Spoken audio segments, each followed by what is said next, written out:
I'd like to pass over the mic to Charlotte Peters, another member of the Board of Directors of House of Kodak.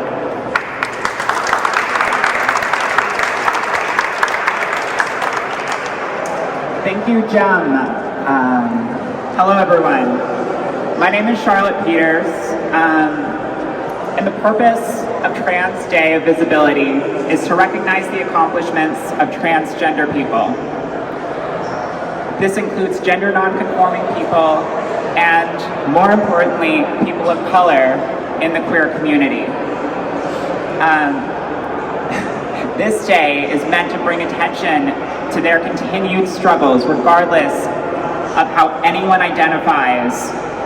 And today, I think all of us can understand why it is important to illuminate these struggles and be constantly reminded that these people are visible.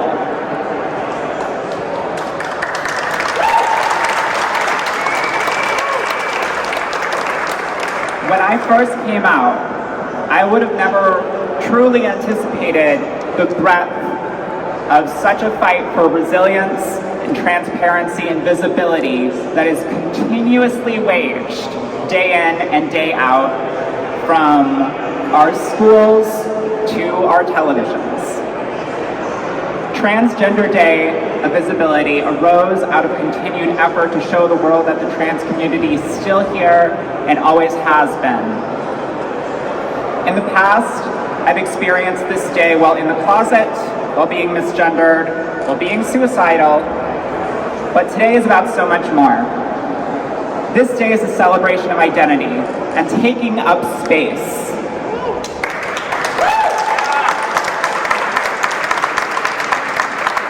Trans Day of Visibility is a celebration for life, for ourselves and those who cannot be themselves, and understand that representation that helps us, helps everyone. Today, I'm here with House of Kodak, Rhode Island's first and only youth shelter. House of Kodak's mission is to provide resources to the LGBTQ+ community and empower youth when they feel most powerless. Our approach focuses on meeting youth where they are, listening to their experience, and providing them with resources to accomplish their goals and continue their self-expression. I can speak firsthand that had more initiatives taking direct action existed when I was in this age bracket, that I would have felt less alone when this country had a vested interest in making myself and others feel lonely. Trans representation and visibility in this country once existed as either misinformation or explicit disparagement. However, as someone who came out as a teenager, there's never a moment that I felt more alone than when I wasn't seen. Like many trans and non-binary youth, I had to navigate my identity as both a student and a teacher. And I know that my path to womanhood would not have been possible without the help and love of others, knowing that through their support, I would never feel invisible. As we stand here, our government and many others are doing their best to actively interfere with the aspect of lives of trans youth.